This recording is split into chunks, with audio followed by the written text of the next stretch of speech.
सणवार साजरी केली जातात। त्याप्रमाणे ही एक मी अमावस्येची पूजा म्हणजे जागेची भूमीची अशी ही पूजा केली जाते। ह्या पूजेचं महत्त्व असं आहे की आपण नेहमी देवदेवतांची प्रत्येक देवदेवतांची पूजा केली जाते, पण भूमीची जागेची राहणाऱ्या वास्तूची ही पूजा आपल्या हातून शक्यतो कमी प्रमाणात होते। करणारे आहेत भरपूर, पण त्यापैकी मी सांगायचा उद्देश आहे की आपण ही अमावस्येला ही पूजा केली की खूप प्रमाणात आपल्याला त्या घरातून त्या सुख मिळते, वास्तू सुखावते आणि ह्या गोष्टीचा खूप आपल्याला अनुभव पण येतो आणि जागाचा लाभ होतो। जागेची पूजेचं महत्त्वच इतकं आहे की आपण त्या जागेवर राहतो, फिरतो, करतो, मग त्याची ही पूजा ही आवश्यकच आहे। मग ही प्रत्येक अमावस्येला ही पूजा करणं फार महत्त्वाचं आहे। फार काही या पूजेला हे साहित्य वगैरे असं काही नाही, थोडक्यात साहित्य आहे आणि थोडक्यात ही पूजा आहे, पण लाभ मात्र निश्चित आहे। भक्तिभावाने ही पूजा करा आणि मोठ्या प्रमाणात ह्याचं फळ मिळण्यासारखं आहे। मी या पूजेचं साहित्य सांगते की ह्यामध्ये लागणारं साहित्य म्हणजे प्रथम हळदी कुंकू, रांगोळी, पाण्याने भरलेला तांब्या हे अशासाठी ठेवायचं आहे की गंगेचं पूजन होतं ह्याच्याने, पाण्याचा तांब्या। मग समईमध्ये दिवा लावायचा आहे। दिवा ही अमावस्येला लावण्यात फार महत्त्वाची गोष्ट आहे। आणखी फुलं आणि पान सुपारी हे गणपतीची म्हणून पूजा केली जाते। त्यामध्ये एखादा डॉलर ठेवायचा आणि त्याला दुर्वा वाहून ती पान सुपारी गणपती समजून त्याची पूजा करायची। अशी ही पूजेची सुरुवात करायची आणि लक्ष्मीची पावलं काढायची आहे। नंतर नारळ वाढवायचा आहे।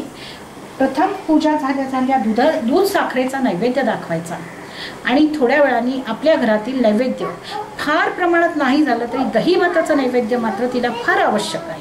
दही भात नैवेद्य दाखवायचा आणि नारळ वाढवायचा, कापूर आणि आरतीने ओवाळायचं आणि ही पूजा अशी करायची।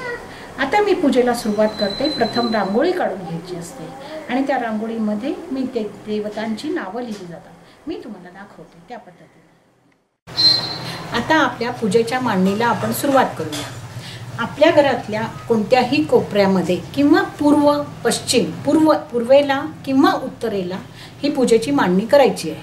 आता ही मांडणी कशा प्रकारची करायची ते मी तुम्हाला सांगते। प्रथम जागा स्वच्छ करून घ्यायची आणि त्या जागेवर एक भरलेला पाण्याचा तांब्या ठेवायचा।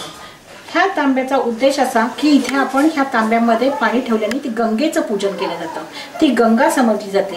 त्याला हळदी कुंकू व्हायचं, फूल व्हायचं, अक्षता घालायच्या, साखर टाकायची आणि बाजूला त्या तांब्याच्या बाजूने 4 हळदीचे 4 कुंकवाचे अशी बोटं ओढून त्या गंगेचं स्थापन झालेलं आहे। आणि उजव्या साईडला तांब्याच्या लेफ्ट साईडला पान सुपारी ठेवून त्याच्यावर एखादं नाणं ठेवून ती गणपती समजून त्याची पूजा करायची आहे। त्याच्यावर दुर्वा फूल वाहणं आवश्यक आहे आणि पूजेच्या त्या उजव्या साईडला समईमध्ये दिवा लावायचा आहे म्हणजे प्रकाशित होतो। आणि इकडे आता तांब्याच्या खाली प्रथम सुरुवात ओम श्रीम स्वस्तिक अशी पहिली लाईन लिहावी लागते। मग दुसऱ्या लाईनीत लाभ, पावलं काढायची, लक्ष्मीची पावलं आहे, कुंकवानी ती भरलेली असावी लागतात। आणि शुभ, ह्यात उद्देश असा आहे, ह्यात मुख्य लाभ आणि शुभ, जे आपल्याला लाभ होणार आहे ते शुभ असावं लागतं। म्हणून ह्या गोष्टीसाठी आपण हे प्रथम लाभ लिहितो, मग शुभ लिहायचं। त्याच्या खाली श्री गणेश प्रसन्न पहिला गणपतीचं नाव लिहिलं जातं।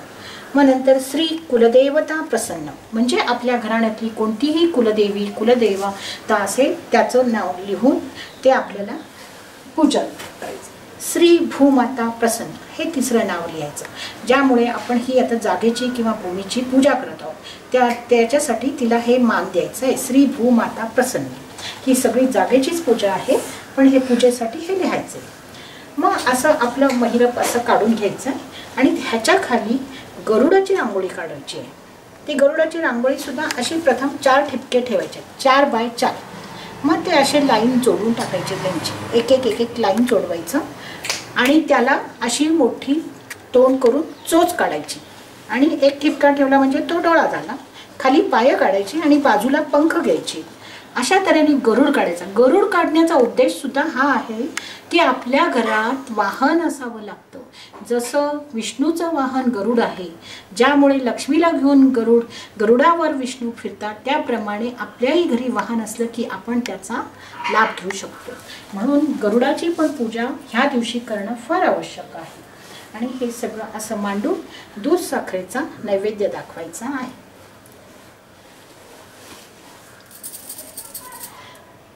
थांब मला हे